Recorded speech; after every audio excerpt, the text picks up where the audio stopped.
we can think of transience value as scarcity value in time. That's his concept. And, you know, if you think about it, there's something very beautiful to that. And I can't help but think of Impressionism in those terms. It is an art of transience. It's all about capturing fugitive effects. And I think Berthe Morisot did this better than anyone else. This is CBS Eye on the World. I'm John Batchelor. It is the spring of 1874 in Paris, April 15th, on Boulevard Capucine. A studio associated with Nadar, a man named Nadar, is opening an exhibit of paintings by men who don't have an organizing principle yet. They call themselves the Société Anonyme. They are Degas, Monet, Pissarro, Renoir, Sisley, Cézanne, especially Manet. And they gather to show off their paintings quite outside the accepted way to do this at an enterprise called the Salon. I stopped there and turned to the man who introduced me to all of these intricacies, Sebastian Smee. The new book is Paris in Ruins, Love, War, and the Birth of Impressionism. These are parallel universes. The politics of France in the middle of the 19th century, as America is recovering from the Civil War, are as violent and unending as anything that can be seen in all of Europe and in America. At the same time, these painters, who are now all extremely world famous, are living their lives under the guns all the time. But this meeting in 1874 is their way of moving towards the future. Sebastian, congratulations, a very good evening to you. The men who gathered there, and one woman in particular, Berthe Morisot, what was their ambition? Why did they set up their own show knowing that they were outside the accepted way of making money or being successful? Good evening to you. Good evening to you, John, and it's great to be talking with you. You're absolutely right. I mean, this exhibition that you describe in this studio of the photographer Nadar really marks the birth of Impressionism.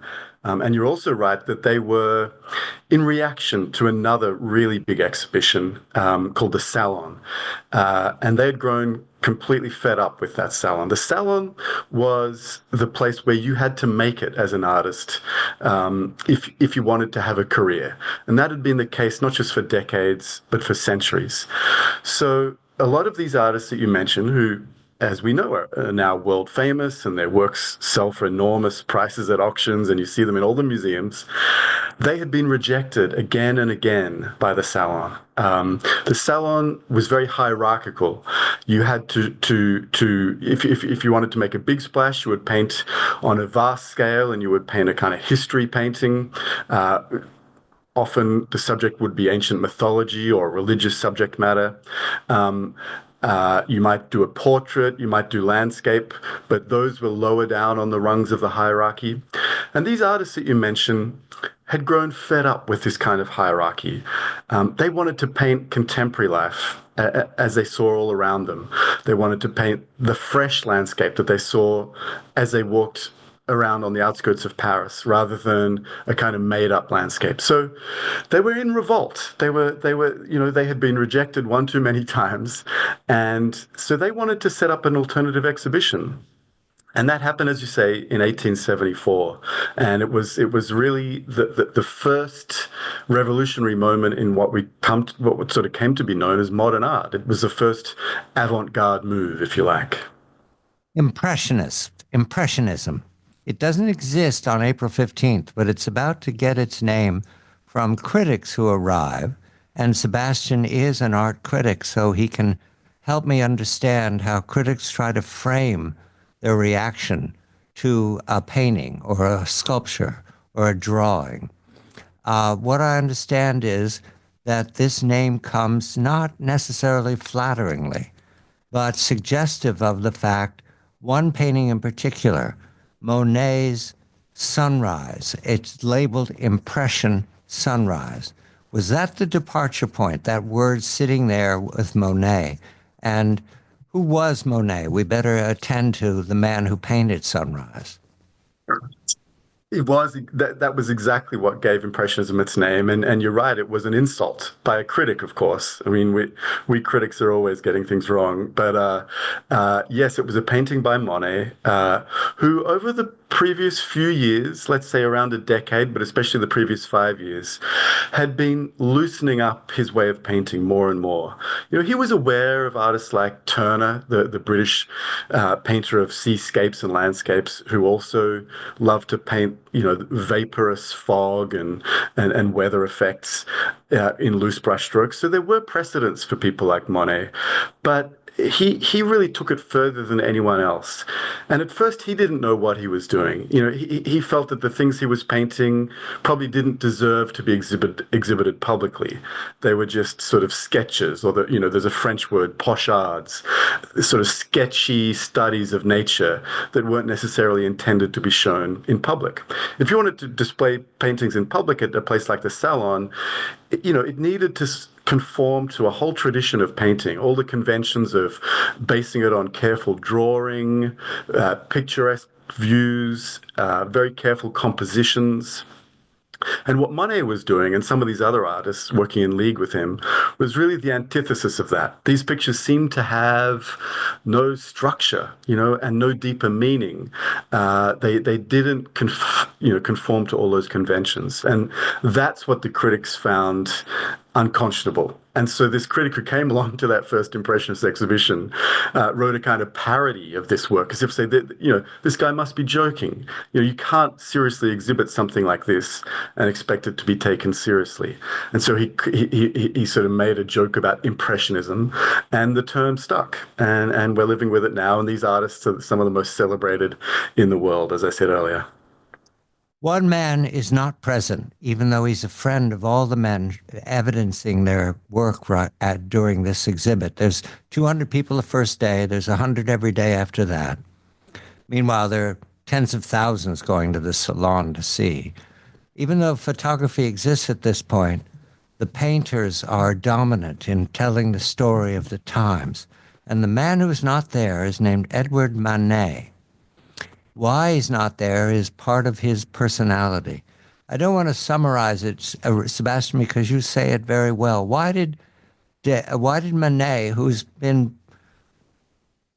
blood brothers with these men all these years, and they survived the war and they survived the Commune, why did he not exhibit in Nadar's studio? Well, you're right. There's a real irony here. I mean, Manet is not just a brother of these painters, but he's kind of he's often referred to as the father of Impressionism. He's the one who inspires them more than any other. I mean, you can trace a lot of complicated influences on the Impressionists, but the most direct influence is Edouard Manet, and so it's really strange in so many ways that not only does he not show with that first Impressionist exhibition in 1874, but he doesn't show with any of the subsequent 7 Impressionist shows over the 1870s and 1880s. And it's complicated. There are various reasons, but I think the main one is that he still subscribed to this idea that to make it as a painter, you needed to succeed at the salon. And you know, in some ways it was perverse of him to hold to that view, because he, like the others, was frequently rejected by the Salon. But he was sometimes accepted, and his works, when they were accepted, often prompted scandals. You know, he became the butt of jokes. All the critics, you know, looked at his work and laughed at it, ridiculed him. But he had a very early success at the Salon with a distinctive new style of painting. And it's that painting that really got the interest of all these younger painters who became the Impressionists. And so they looked to him as a real inspiration. And his radicalism encouraged them to be more experimental. But he held to this idea, as I say, that to succeed, you really needed to succeed in the big arena. You mentioned that, you know, really only small numbers of people went to that first Impressionist show. That's right.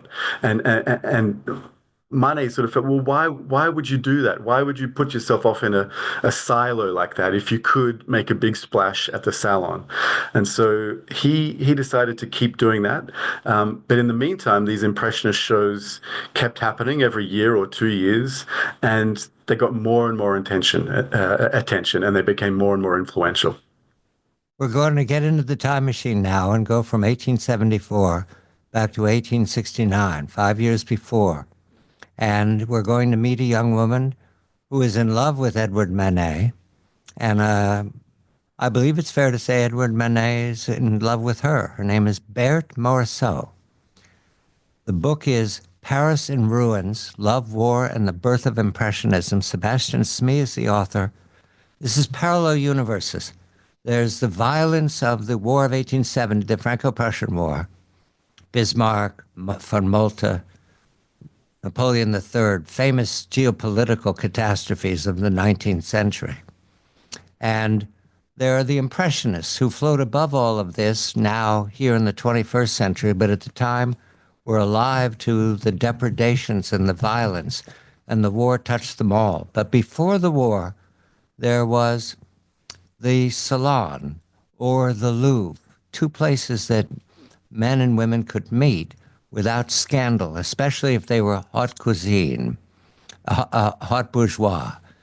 They ate well too, haute bourgeois. And the Morisot family is the one we're now going to introduce because Berthe Morisot becomes the prominent female impressionist of all the 19th century. Still, she lives on in her paintings. However, she was in love with Edward Manet, and Edward Manet was in love with her. But, Sebastian, this is where we wandered into a Jane Austen novel. Okay, there are three sisters, Eve, Edma, and Berthe. They live very well in Passy. What do we need to know about how they two of them came to be painters? How did that happen? Yeah, it's remarkable. I mean, there were, as you say, three sisters. Their mother decided to give them art lessons, drawing lessons at first, in order to please their father. She thought it would be a lovely gift to present him with an artwork when they were still just children. So she would take them off to lessons every week. And Edma and Berthe, these two sisters, really took to it. And they were very close sisters. They're wonderful characters, as you say. I mean, Berthe's intelligence, Edma's as well. They were both so lively, so passionate, a little bit tempestuous, prone to melancholy, but incredibly affectionate and close. And yeah, they got very serious about their painting and ended up submitting works to the annual salon and were successful. They were just landscapes, but they were successfully submitted and they showed several times over several years at the salon. So they were known as painters. But they were young women, and there were successful professional women artists at the time, maybe more than people realize. But from the particular background that they were from, Berthe and Edma were both probably expected to sort of get married and give painting away and have children and so forth. And I think they're a great sort of case study, almost a scientific study, if you like, because you have these two sisters, both talented at art. Some said Edma was even better than Berthe, but one of them does get married, has children, moves away from Paris, and stops painting. That's Edma. And Berthe is still 29 in 1869 and unmarried when she first meets Edouard Manet. And, her family is starting to think it's really about time you got married and had children as well. But she's devoted to her art. And she's also just met this handsome, enigmatic painter called Edouard Manet. And interestingly, he's got two brothers. So she's got two sisters, he's got two brothers, and the two families become close. But on first meeting Berthe Morisot, Manet, they meet, by the way, in the Louvre, in the galleries there. Manet invites her to pose for a painting he wants to make. That is unusual at the time, I think. I think you said that in order to do that, she would need an escort or a chaperone, her mother, and it would have to be all above board. And yet, I've looked at the paintings that he made, Edward Monet's Bouquet of Violets, and then another one later on that he made that show more of his impression of Berthe. There's no way to ignore the fact that he was in love with her. But, and this is the Jane Austen complication, he was married. He'd married a good woman named Suzanne, who was a little older than he. He'd met her in his home because she'd been hired by her parents as chaperone teachers. And they had a son that they hid, I believe, by claiming he was a nephew. And so Edward was not free to escort or romance Berthe. And Berthe has letters. She's left them behind. You've seen them. They're part of your research. Did Berthe fall in love with Edward right away when she first met him, or was it a gradual thing? It's very hard to say, but it does seem clear that there was a sort of mutual flirtation happening both when they first met and then over the ensuing months when he was painting her. For the very first depiction of her, it was actually an ensemble painting called The Balcony. It's now in the Musée d'Orsay in Paris, but it's a kind of homage to or a riff on a painting by Goya called Majas on the Balcony. And, at the time, Manet was in love with all things Spanish. He loved Goya. He loved Velázquez. He'd been to Spain. And as soon as he met Berthe, she really reminded him of Spanish women. She had dark hair, dark eyes, a really gorgeous kind of Hispanic, if you like, look. And he thought, you'll be perfect for this painting that I want to paint that will be an homage to Goya. So yeah, she comes to sit for him. She's chaperoned, as you say, because to agree to pose for a somewhat scandal-prone painter like Manet was somewhat asking for trouble if you were a woman from an upper middle class background as she was. But they became close and the two families became close. So, every week Manet's mother would invite the Morisot family and some others around to her home, and the Morisots would reciprocate, and a few other families were involved. Degas and his father were also hosts of these weekly soirees.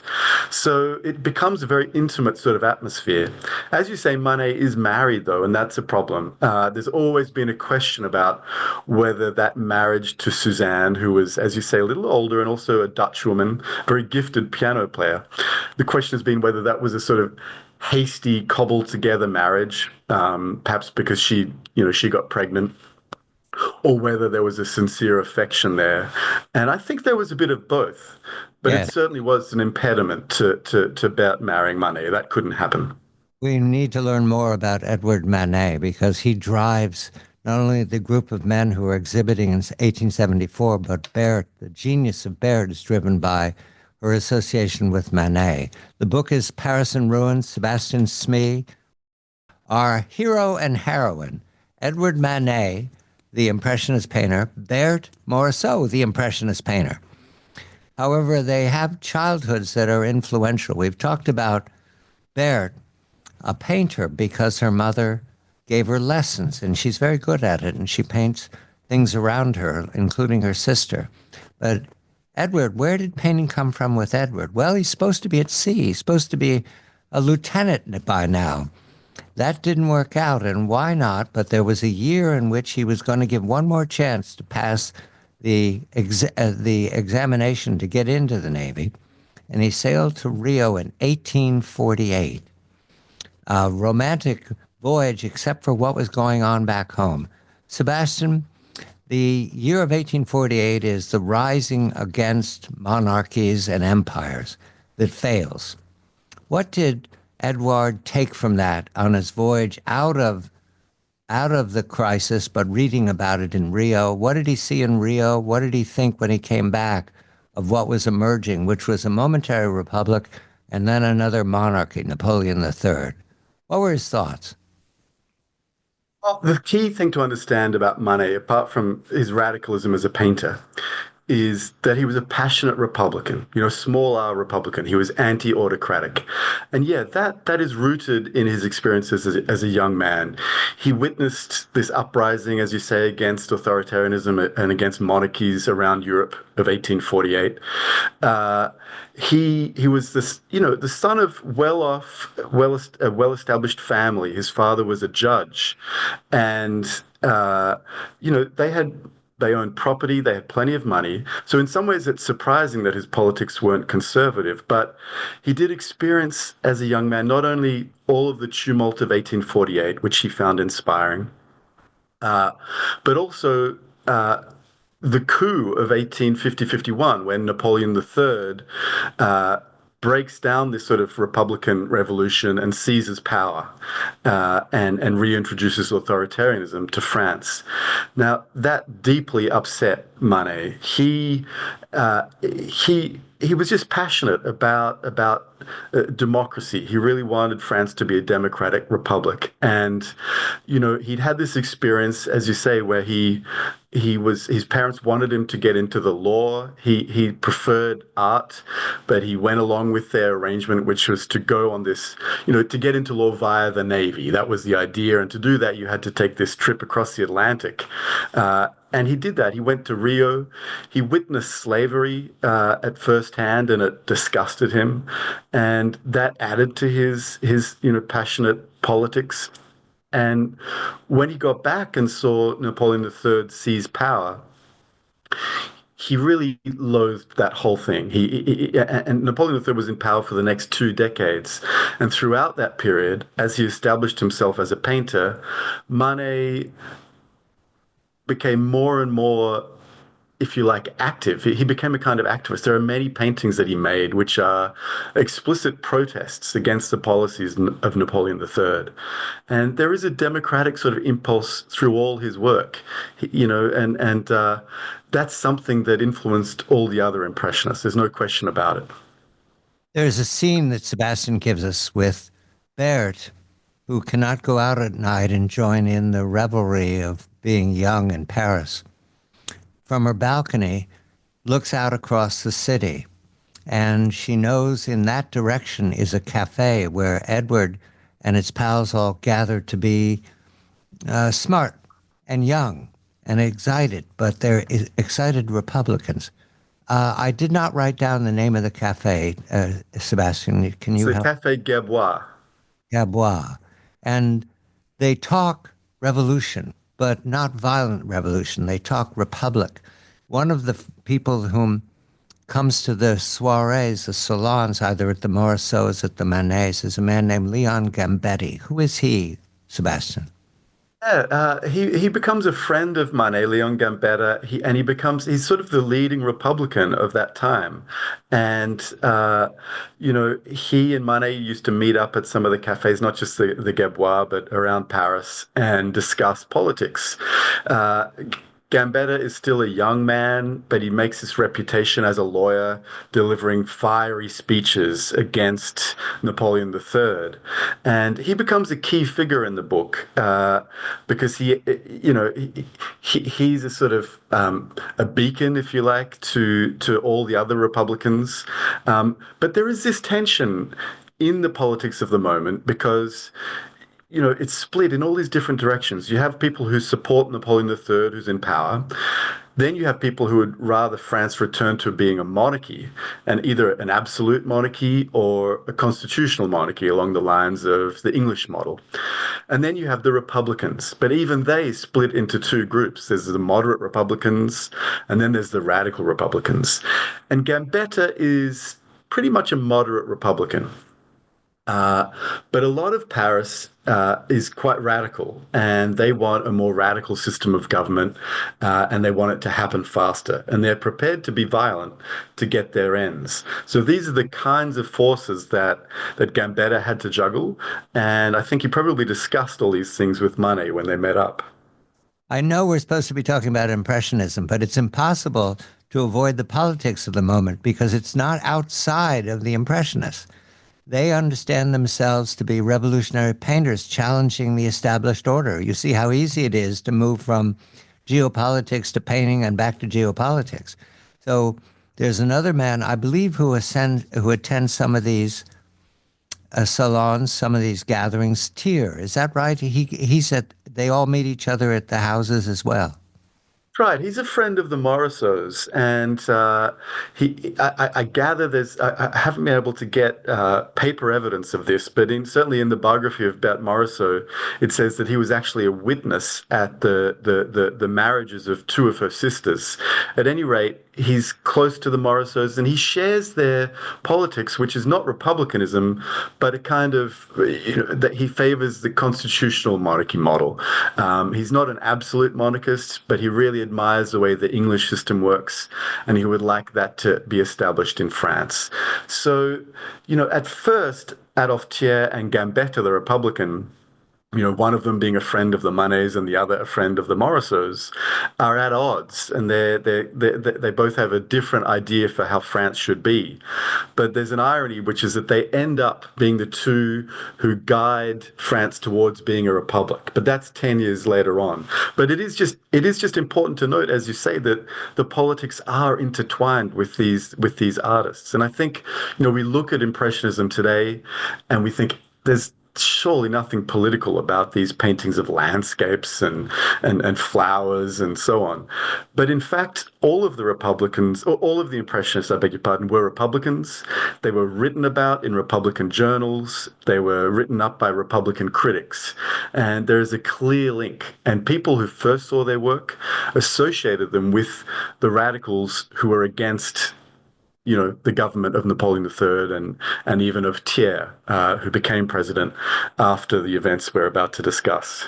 Yes, it's hard to believe that this actually was all economy of scene, that we get all our major players in salons drinking tea and drinking wine, but that's the way it happened. So we have to tell the story historically. Now, Napoleon III is cruel and straightforward and haughty, believes that he has divine right because he's the relative of Bonaparte.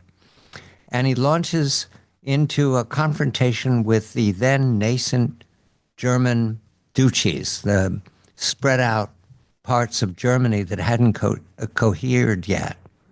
And he takes on Bismarck and von Moltke and the German army, the Prussian army. The French army is not beloved by Napoleon III. The Kaiser, Wilhelm, he will now be called the Kaiser as they're cohering all of Germany, loves his army. And the War of 1870 doesn't have a profound reason to have existed. It just did. And the presumption was the French were going to roll over the Prussians and be supreme. They were the center of the universe, at least since the 16th century. It didn't happen. And our hero and heroine and all of the hero's friends watched Napoleon III crash against Bismarck and Moltke and fail. And my impression, Sebastian, is that they celebrated his failure and were eager to have him humiliated. But I don't know that they imagined what was going to happen to Paris. Did they talk about it that way? Yeah, you're right. It's such a complicated situation, but yes, they were so against Napoleon III that they were patriotic, and they certainly didn't want France to be crushed by Prussia, which is what was happening. But when Napoleon III lost on the battlefield at Sedan, this was the defining battle that really signaled France's defeat by the Prussians. When he surrendered and went into exile, a republic was declared back in Paris. And this, of course, was exactly what Manet and the other Impressionists and Gambetta had been hoping for so long. So the circumstances weren't ideal. They were in a lot of trouble, and Paris was just about to be surrounded by German troops. But the fact that a republic had been declared filled them with enormous optimism. And they still had this idea that France was ultimately a dominant military power. And it was just a little unfortunate that they'd suffered a few defeats by upstart Prussia on the battlefield and that everything would turn out okay. Within Paris, pretty much the entire male population joined the National Guard, including Manet and Degas. The city was turned into a sort of giant military barracks. Food and other supplies were brought in from the surrounding countryside just ahead of the Prussian siege. And the feeling, as I say, was incredibly optimistic. They felt that they would be able to break out through the Prussian lines just through sheer force of numbers coming from within.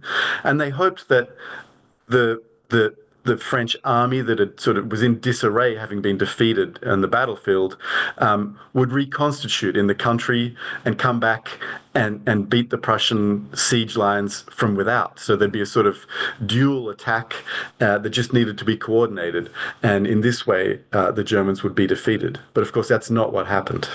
January 1871, several defeats and a surrender. The negotiation of the surrender will be humiliating. 5 billion francs by 1875 must be paid by what remains of France. And our heroes, now knowing the war is over, mourn the loss of two painters, Basile and Regnault. Is that how I say his name? Henri Regnault. Yes. Who won the 1869 Salon with Salome. Do I remember that correctly? Correct. Yeah. He won the prize for best painting. Yeah. So at this, notice how Sebastian has arranged history to tell a story. So that the winner of the Salon, the Orthodox winner of the Salon, dies on the battlefield. The Impressionists now mourn him, and one of the men showing at that 1874 exhibit where Impressionism is born is a man named Sisley, whom I meet for the first time in my life thanks to Sebastian. He's a gorgeous landscape painter, and he painted a scene on the Seine where the battle had been, but he didn't put in the battle and the blood. He just painted the picture as it looks before and after the battle. And yet everybody knew what that place was. Is that correct, Sebastian? I mean, one of the amazing things to think about is when we look at a lot of these Impressionist landscape paintings, a lot of them are on the banks of the Seine, just to the west of the city, because that's where some of these artists spent a lot of their time. Not just Sisley, but Pissarro, Renoir, Monet. And those same locations, not every one of them, but many of those locations had very recently been the scene of terrible, bloody battles as the Parisians tried to break out through the French besieging lines, through the Prussian siege lines, and they got knocked back again and again. Thousands were killed, and these battles took place on the banks of the Seine. So yeah, when people saw those landscapes, they would have recognized where they were, and they would have connected them with that very recent and traumatic history. So to us, they're just pleasant pictures, but in one of those paintings, I'm not sure if it's the one you're referring to, John, but there is a painting of saplings on the banks of the Seine. Now, they were saplings because the actual trees had been devastated and sort of cut down by bombardment and perhaps for firewood during the siege. And then replanted. And that's why they were just saplings at that time. And I think contemporary viewers would have seen all that. So although they weren't explicitly paintings of warfare, they were very much connected with what they had all just been through, this terribly traumatic time. Sebastian Smee, his new book is Paris in Ruins. It is March 1871. A gathering of revolutionaries with no real vivid memory of the revolution of 1789, but with a lot of spirit. The class warfare of Paris is about to be resolved on the basis of out with the bourgeois and the royalists, in with the communards. The word sounds like communism. It wasn't at the time. Communism was a theory Karl Marx watching from London. This was a gathering who seemed of men and women who want a city to stand by itself. In other words, a metropolitan republic, not a French republic. And yet they were violent right away. Why was that, Sebastian? What did our heroes make of the violence that the Communards visited immediately by arresting religious figures? Why? Well, I think you can look at so much of the tumult that happened all through the French 19th century as one attempt after another to kind of relitigate the French Revolution, which it had achieved so much and it was obviously so influential on all of history, including American history, but it had suffered one reversal after another. And this was also the case with what happened in 1871 in March, as you say. And to understand the mindset, you have to understand just how badly Parisians had suffered through the earlier siege. It had been the coldest winter in living memory. Many of them had been reduced to starvation. Of the Impressionists, by the way, only Manet and Morisot and Degas had been inside the city, and they really had suffered. In many ways, they were lucky to get away with their lives. Berthe Morisot became very ill. They were reduced to starvation. I mean, people were eating rats and pigeons, and the animals in the zoo had been slaughtered for food. I mean, it was desperate, desperate stuff. And during all that time, the radical Republicans grew more and more frustrated with the moderate Republican government and its inability to succeed in breaking through the Prussian lines and to beat them. And they disagreed with all the decisions that this provisional government were making. And so when finally the government surrendered, and these terribly draconian, conditions were placed on the new French government by the Prussians, they decided it was time to revolt.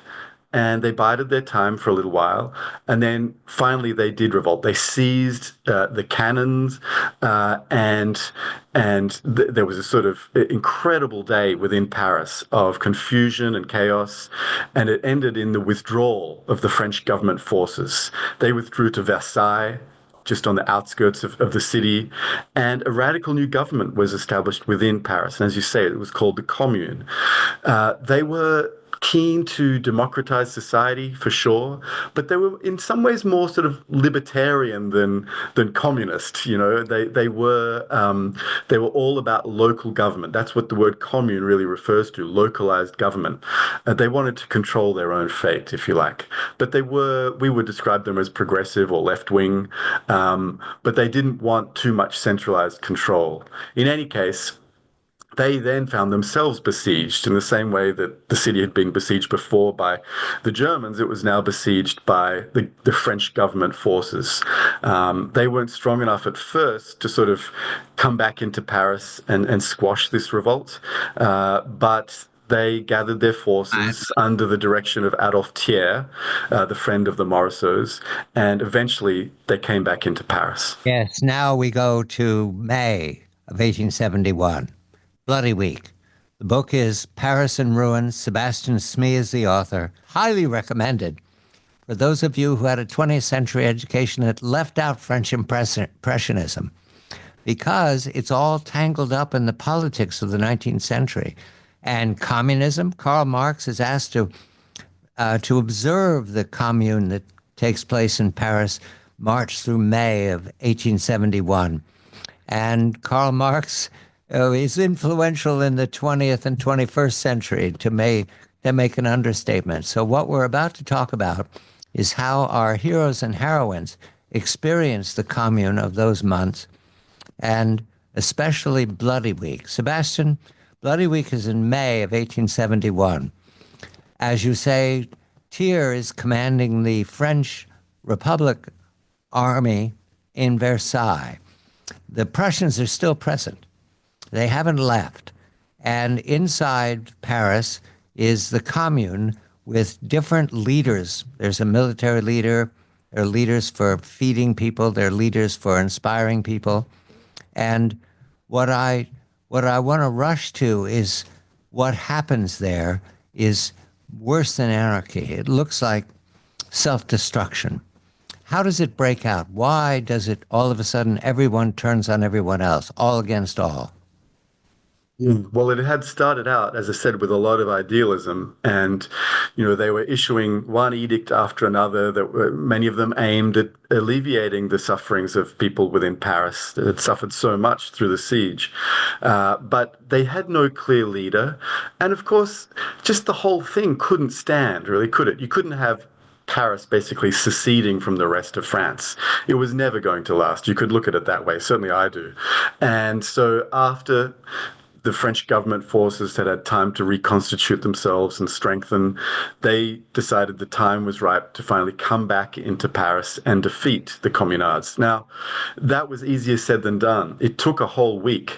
The Communards had established barricades, they were quite well armed, and they retreated street by street, and not before burning a lot of the buildings as they went. The atmosphere became incredibly toxic in the way perhaps that only civil wars can. Brothers were fighting brothers. There were summary executions by the government forces on a massive scale. People were not taken prisoner and given a trial. They were simply shot on sight. And the streets of Paris just ran red with blood. It's no exaggeration to say that. And so in reprisals or, to counter that, the Communards murdered many people themselves. And as I say, they set fire to some of the most important buildings in central Paris, the Tuileries Palace, the Bourse, which is the stock exchange, the Hôtel de Ville, which is the town hall. Even the Louvre came close to being burnt down. It only just escaped. I mean, imagine if that had burnt down. So many of them retreated further and further to the east, and there was a last stand at the cemetery of Père Lachaise. Many people who've been to Paris may have visited there. The whole scene, the whole week was just shocking. It was atrocious to a degree that no one could quite comprehend. Manet had left Paris at the end of the siege, so he wasn't an immediate witness to all of this. Morisot and her family as well had gone just to the outskirts of Paris, but they could see a lot of what was happening. Certainly the smoke coming from the buildings, burnt papers sort of arrived in their backyard, blown by the wind. So they were pretty immediate witnesses themselves. But they all came right back into the city as soon as it was over, and they couldn't believe the destruction they saw. Edward Manet painted the open fire on civilians during Bloody Week. There are paintings. I mean, Sebastian could have made his whole book just paintings, so he didn't. He had to be very judicious what he included. I'd seen this drawing before by Manet, but I'd never connected it to these events. That's the French army opening fire on the Communards, very much conveying the same effect of the execution of the Emperor Maximilian, which was always in Edward Manet's mind. Was this a revolutionary picture for him to have done this? Was this a challenge to the regime, Thiers' regime, or was it seen as supportive? It was very much a challenge, or if you like, an indictment. He was appalled at the violence of Thiers, whom he loathed. I mean, as I say, he was a friend of the Morisot family, Thiers, but Manet did not like him at all. He called him a horrible little toad and other things like that. And he was appalled, as so many were, by the extremity of the violence, these summary executions. And so, yes, that it's a lithograph that he made. It was designed to be an indictment of these government forces and their summary executions, which seemed to really go against just decency, really. But as I say, there were terrible things that were happening on both sides, and the whole situation just got horribly out of hand, as civil wars so often do. We're going to stop the violence. You all know what violence is. People were executed without any hesitation, even though they were not connected to events. Women and children were shot down. People were executed after being arrested on both sides. But really, the violence was worse by the army because they meant to wipe out the resistance. And the resistance didn't have uniforms. It didn't have identity papers. It could be anybody you found in the street. So it was random. However, our heroes are reading about this or experiencing it, and so we go immediately to how they recovered. Now you begin to understand that exhibit that they made in 1874, but I want to follow Berthe, because she is a compelling figure who wrote beautiful letters, and Sebastian quotes many of them in his book to help you understand the sense of the despair that they experienced in Paris, the city was left smoking. I get the impression, Sebastian, it smoked for several years, that the ruins were not cleaned up right away, even though there was a government in place. Is that correct? That's right, exactly. Yeah. And so you couldn't be in Paris or on the outskirts of Paris or travel to Paris without not seeing the violence and the remains of it. And people were missing relatives.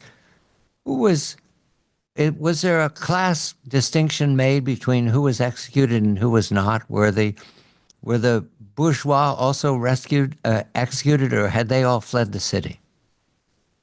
Many of them had fled the city, but yeah, basically there was no distinction made. If anyone showed any suggestion of having been involved with the commune, they were mostly executed. Many were also taken prisoner, those that weren't executed, and then they were sent off to New Caledonia. So, the reprisals were pretty brutal. And yeah, Berthe Morisot witnessed all this. If you remember her situation as it stood before these terrible events. Victor Hugo called this year the terrible year, of course. She was an unmarried 29, 30-year-old who'd had some success as a painter, but was probably in love with Manet, and certainly as a painter under his influence. She hadn't succeeded to the extent that he had, and many people probably assumed that she would eventually get married and give up painting. Well, the effect these events had on her is really interesting because instead of just shutting her up or discouraging her, they had the effect of making her resolve to become a painter, and not just to keep on painting, but to carve out a career as a professional painter, to make money from her art. And for a woman of her background in the 19th century, this was a really radical thing to decide. And what's really interesting over the next few years, as they're both sort of coping in the sort of stunned, shocked aftermath of this terrible year, she starts coming out from under his shadow. She's definitely influenced by him, but she starts becoming more and more radical and innovative in her own way of painting and in the subject she chose to paint. And you can see Manet looking at her and her work and being influenced by her. It becomes a kind of mutual influence. And as I say, she ends up being pretty much the most innovative and important female painter of the 19th century. And I think her effect on not only Manet but the other impressionists has been underestimated. But you have to wonder whether she would have resolved so strongly to paint as she did and in the ways she did had she not gone through this traumatic experience. Paris is reorganizing itself as quickly as it can after the crisis of 71. Thiers leads a government, and the government is going to turn into a republic pretty quickly, although there's some debate about whether they need a monarchy or not.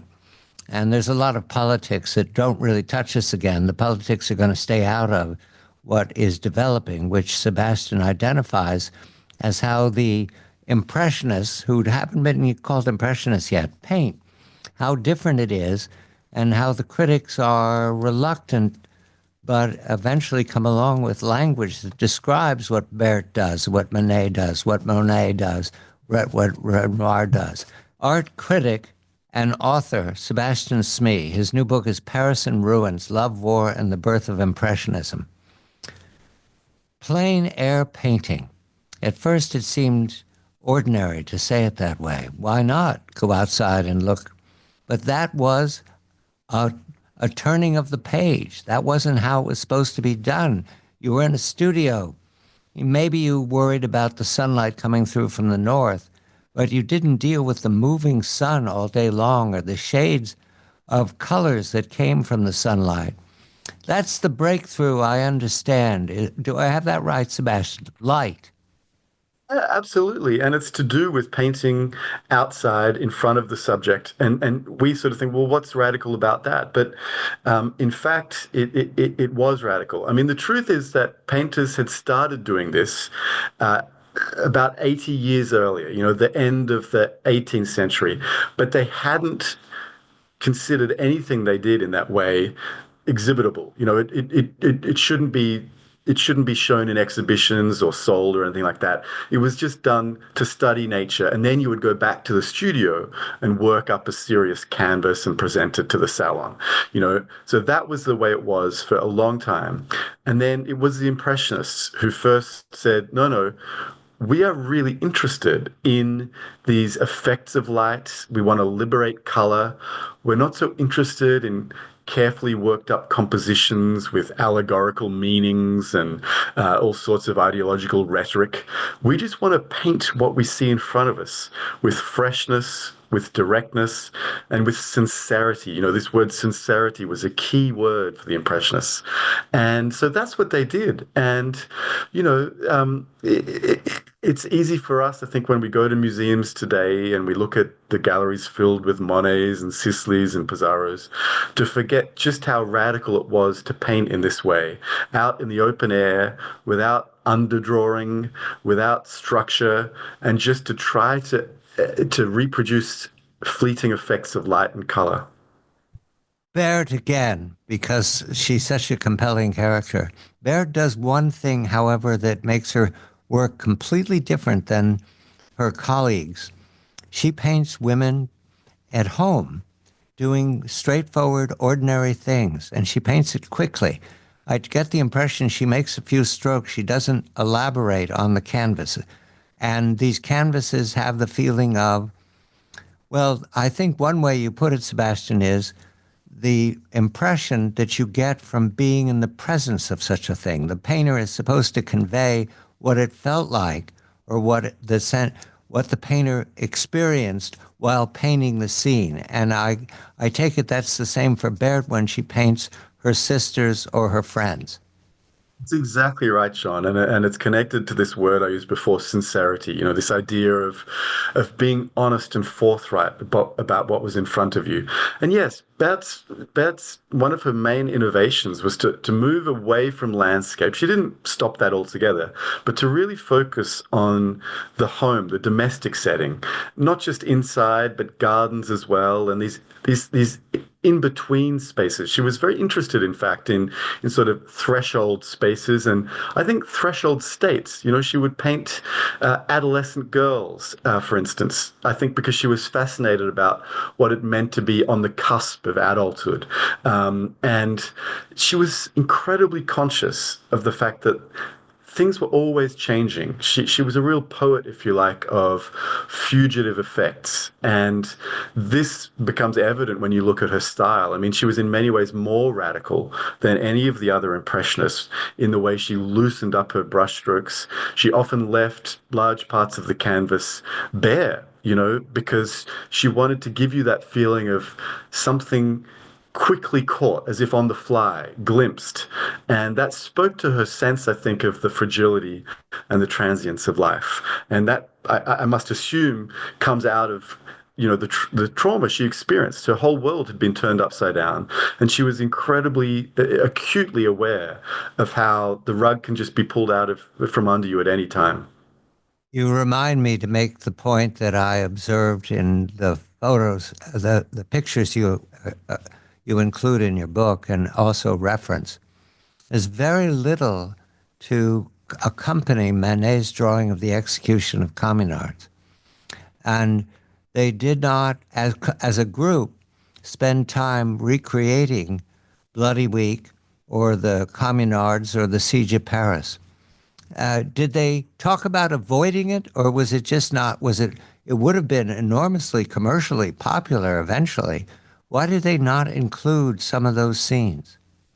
It's a real enigma in many ways. You know, if we think of Impressionists as being painters who wanted to paint what they saw in front of them on a daily basis, you know, with their own eyes, then you would think surely they would have painted some of these, these, you know, enormous areas of Paris that had been basically burned down or bombed. There was rubble everywhere, but they almost never paint that. And that seems, you know, you could look at it as a kind of almost a kind of psychological repression, you know, a response to trauma, perhaps to sort of deny it. And I think there probably is an aspect of that, a truth to that. But I also think that they were interested in in looking forward. Some of the more conservative painters did paint Paris in ruins and the rubble of the city and exhibit those works at the Salon. But those paintings were filled with sort of conservative ideological rhetoric, as if to say, never again, and weren't the Communards terrible, and we must get back to a stable conservative society and maybe bring back a monarchy and so forth. The Impressionists wanted nothing to do with that. They were patriotic, but they wanted France to be a democratic place, and they wanted to get on with living in the present, not being stuck in the past. And so there's a real optimism, I think, as well in their choice to focus on the beauty of contemporary life as it's lived. Paris in ruins. Love, war, and the birth of Impressionism. We haven't forgotten the love affair between Berthe and Edouard. You show a love affair in the first act, you better make it tied together in the fifth act. Well, we're in the fifth act. And the love affair is advanced so that Berthe is back being a model for Edward. Edward is painting her routinely now. There's one painting, I believe it comes from this period, where she's half reclining. She's extremely fetching. She's compelling. She's unmarried. His marriage may or may not be successful. There's suggestion that it's not, but then again, he's a young man. Things happen. And marriages are an adventure. However, what does happen is that Edward's brother, Eugene, comes on the scene. And Eugene is well-to-do. His other brother, the other brother, Gustave, is a lawyer. Eugene owns land. And he falls in love with Berthe. Or Edward encourages it. You haven't determined which way it goes. Is that ambiguity in her letters?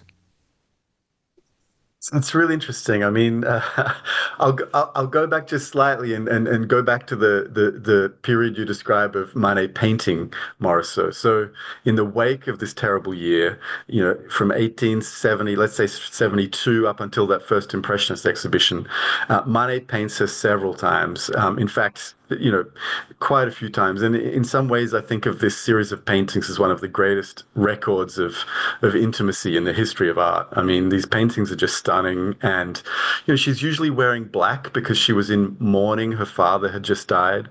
But there's a real kind of erotic restlessness in her physical poses and in her expressions.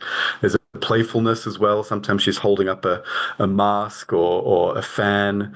There's a bunch of flowers here or there, and all of this clearly has a deep personal resonance.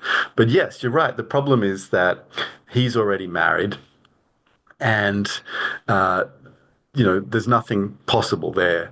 So, yeah, I think what seems to happen is that Manet sets her up with his brother. It's the next best thing for her to marrying him is marrying the brother. It's keeping the love affair in the family, if you like. I don't know if anything was consummated. No one does, by the way, with Edouard. Let's assume it wasn't. Let's assume it was just a frustrated love affair, and that her affection for Eugène is sincere, and I think it really was. He ended up being a good husband to her. He supported her art. He knew what it was like to be close to a painter because of his brother. And so it wasn't a strange thing for him to get used to her dedication to painting. And he supported it. He sometimes posed for pictures. He helped look after the kids when she was busy painting. And in many ways, they formed a beautiful they were at the center of a beautiful social circle that involved some of France's great poets and musicians and writers. So, in that sense, it's a sort of happy enough ending. The sad part of the ending is that Edouard gets sicker and sicker through this period. He has syphilis, and he ends up dying in agonized circumstances after having to have a leg amputated, and everyone in his circle mourns his loss so much, but no one more than Berthe Morisot, I think. I want to follow Berthe's evolution through the 70s into the 80s because she's changing. The marriage might change her, but they take a delayed honeymoon, Eugene and Berthe, to the Isle of Wight, I believe, and then they went on to London. And she was unhappy and moody. Is that in her letters? Is she often unhappy and moody when things are not apparently violent? I mean, that's true. She is often unhappy and moody. She's just a very compelling personality. She's extremely bright. She can be sarcastic one minute. She can be full of life and interest another. She talks about, reading Darwin. I think Darwin's Origin of the Species had just come out in the 1860s, and she's reading that with fascination and wondering about its implications for relations between the sexes. She speaks of being incredibly fond of Shakespeare and especially Shakespeare's women. And if you think about Shakespeare's women characters, they're a interesting, cast, full of vitality and power and so forth. And so, she's a dynamic person. She really is. But she's definitely prone to mood fluctuations. And there's this interesting painting that she makes on the Isle of Wight during her honeymoon. It shows Eugène looking out the window, and there's a kind of, you can project perhaps too much onto it, but there is a kind of sense of frustration or marital disharmony. I often think of the sort of that, the pressure to be happy on one's honeymoon. It's as if she's painting a picture of that, of feeling that pressure. It's a complicated sort of psychological dynamic, and so I think all of these complications in her personality come out in her paintings. There's a restlessness there, and I think it's interesting to remember that when Manet was painting her just before she got married, he was advising her not to join this breakaway group of impressionists. He was saying it's going to be a terrible mistake. You've got to show your work at the salon. But she listened to him and then ignored him. And she joined that first breakaway Impressionist exhibition, and then she exhibited in all but one of the succeeding 7 exhibitions. And, historically, that proved to be a great move because Impressionism is one of, the most celebrated art movements in history. But to do it, she had to stand up to Manet and be her own person. And I think that's something to always keep in mind about her. There's a depression or a melancholy there sometimes, but there's also an incredible audacity and independence. She's surrounded by genius, and I don't want to leave out the brothers in arms here. And I ask about their opinion of Berthe and Edward's relationship. Degas, Monet, Pissarro, Renoir, Sisley, Cézanne. These are perceptive men who are with Berthe all the time. Did they leave memories of Edward and Berthe? Yeah, I mean, none of them touch on what we might like to know about their relationship, but they all speak incredibly respectfully and affectionately about Berthe. And, there's an incredible moment after she finally dies where these incredibly famous figures, Renoir, Degas, and Monet get together to stage a posthumous Oh, exhibition. that's a wonderful scene that you do, Sebastian. It's brilliant. Please tell the story. Oh, thank you. Sure. I mean, it's just remarkable because I think it really attests to how much they admired her. They get together, she's only recently died, and they want to honor her. And so they want to put on an exhibition. But they all feel such a sort of private relationship with her, each of them individually, and that they all are quite passionate about how best to represent her work. And so you have Degas getting into a fight with Monet about whether to hang it in this way or to hang this painting there or that painting Guy there. is ornery. That He's everybody very yes. honorary. He's extremely honorary. He always was, but he was also very devoted to Berthe Morisot, and he had works by her in his collection. He may have been himself in love with her when he first met, and there's a sense in which he was a little annoyed with Manet for becoming close to her. But in any case, the fact that they all cared so much about her reputation and respected her so much that they almost came to blows in hanging her exhibition because they each had their individual idea about how it should be done. Speaks volumes, I think. You remind me, it came to blows. What were they arguing over?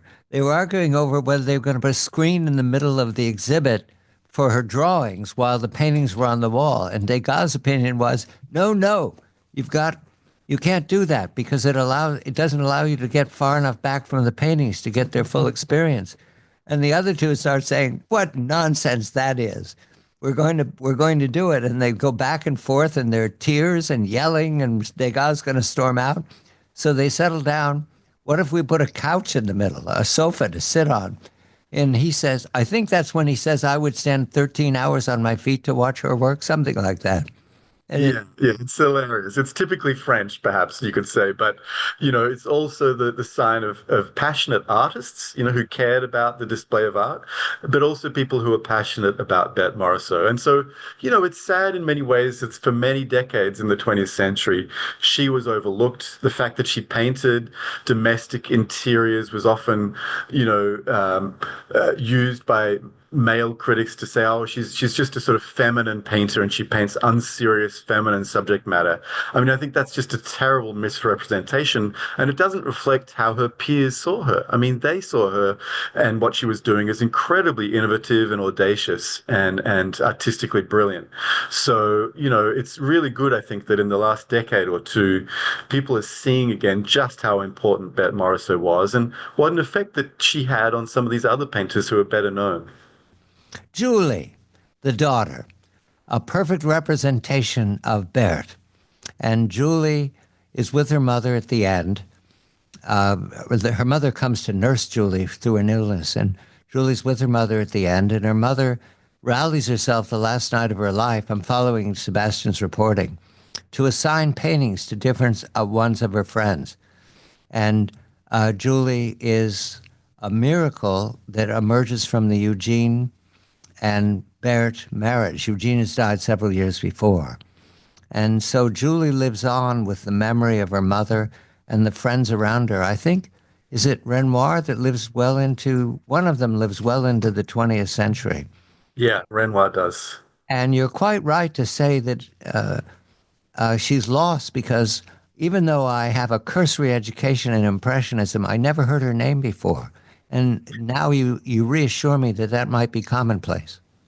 I think it is in many ways. Her full name was Julie Manet, of course, because she was the daughter of Eugène Manet. But the fact that, you know, they Bed managed to keep the Manet name in her family, I think, is really telling. And, she writes an incredibly beautiful letter. I mean, I still get emotional when I think about it. At the end of Berthe's life, Berthe had tended Julie when Julie was ill, and she seems to have contracted the illness from Julie, which then kills her. So it's incredibly sad. But you know, she writes this letter on her deathbed to Julie, which basically says, you know, you have never once not made me happy in your small life.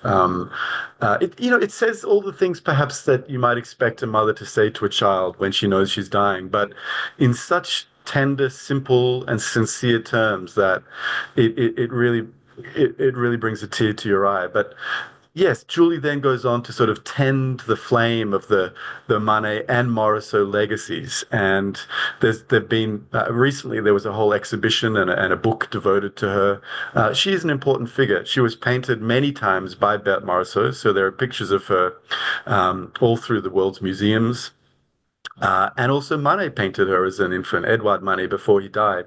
So, she's a really important figure, and I think the fact that she lived on and sort of carried on the Morisot and Manet flame is something we should all be thankful for. There's a theme that I discover, thanks to Sebastian, in Berthe's paintings. And you bring Freud in on this. How does it go, Sebastian? So the fragility of life, the joy of youth, and all of us living with the fact that it's going to end. How does it work? Yeah, look, there's an essay, it's a little known essay by Sigmund Freud called On Transience. And he wrote it in the aftermath of another terrible conflict, of course, the First World War, where so many had died. And basically, he talks about walking with a friend in the landscape and admiring the beautiful flowers and the sun and so forth. But the friend is depressed because he's saying, and perhaps no wonder he's saying this, because he's just living in the aftermath of such a horrendous period of carnage and death. He says, this is all very well, but I'm upset and depressed because I know that all of this is going to come to an end, that everything beautiful in life is going to end, that we're mortal and that things are always changing and always dying. And Freud says, well, yes, I can't dispute what you're saying, but perhaps there's another way to think of it, which is to think of our awareness of mortality. It makes us aware of how transient everything is. But perhaps that can make us value it all the more in the same way that we value objects for their scarcity, a rare vase or a rare painting. If something is a one-off, then we assign a higher monetary value to it often. Freud argues, well, you know, we can think of we can think of transience value as scarcity value in time. That's his concept. And if you think about it, there's something very beautiful to that. And I can't help but think of Impressionism in those terms. It is an art of transience. It's all about capturing fugitive effects. And I think Berthe Morisot did this better than anyone else. And her paintings of children are filled with a feeling of, okay, they're children now, but, half a year from now, 3 years from now, 10 years from now, they'll be very different. People, all of us, keep changing. And her acute consciousness of that was not something to feel depressed about. She wasn't saying, well, it's terrible, we're all going to die. She was valuing the present moment in a way that I find incredibly moving and affecting because it is so truthful. It's not artificially applying meanings and permanence to things. It's saying, okay, life is fleeting, but look how beautiful it is. Look how colorful, gorgeous, and tender it is. You note that she paints a series of young women. I take it they're 14, 15, 16 years old, and that's a success for us today to see how young women presented themselves. Yeah, and often we think of paintings, of young women by men as being somehow prurient and, the whole history of the nude and so forth. Well, Bert really saw them as they were, as young women or children. She was interested in the way they were on the cusp of other states, adulthood, and so forth. But she often painted them or drew them. Making music, playing the violin or the piano, with animals in the garden and so forth. And I just think she did this with an incredible tenderness, an incredible affection, and always in a way that was alive to the fact that they were they were in the present tense, but the present would always be changing. A bit in the way that Monet painted haystacks or cathedrals multiple times to show how they were always different depending on the conditions of light and weather and atmosphere. I think Berthe Morisot did a similar thing with domesticity and with family members and children. However, I do note that there's an irony as Sebastian comes to the close of this adventure of the Impressionists. That is, that what was young and new and sparkling and revolutionary is soon to be orthodox because the avant-garde is coming. I love that detail, Sebastian. I mean, this is work to you. It's all a discovery to me that here comes Munch and Van Gogh and Picasso, and they're not going to have anything of it. The avant-garde, like that's the old way of doing things. We're going to do new things. Well, I understand Absolutely. they build on each other. Did they talk about Baird, the avant-garde? Did in many ways, absolutely. And you're right, you get this weird dynamic of people reacting against what's come immediately before them, but also building on them. And of course, the thing that Impressionism did more than any other that affected the avant-garde going into modern art and beyond is the liberation of color. Okay, you have paintings before Impressionism that are all about building up from sort of muddy brown darks towards bright highlights, all very carefully done. Well, the Impressionists just liberate color and they say we don't need to build up from darks. Let's just get light as it really is. And color is therefore liberated in ways that artists like Munch and Van Gogh and others use for expressive purposes. They say, okay, I'm not just going to paint a green tree because it's green. I'm going to paint it, with purple shadows and with red leaves, and that's going to communicate my emotions. So you get a series of moves, if you like, that are all a reaction to Impressionism. But one of the things that these painters do is try to give their pictures more structure and more of a sense of permanence, and that's fine, that's valid. But the fact that they're doing that is a sign of, what they really saw was at Right. the heart of Impressionism, which was that it was about transience. It didn't have enough sort of structure in their eyes.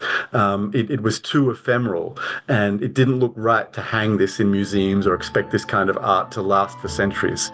Well, their criticism is fair, but they were wrong to say that it wasn't going to last, because it has lasted. And I think that's because we all recognize something in Impressionism. We all recognize that there is a truth to this valuing of transience and fugitive effects. Paris in Ruins, Sebastian Smee. I'm John Batchelor.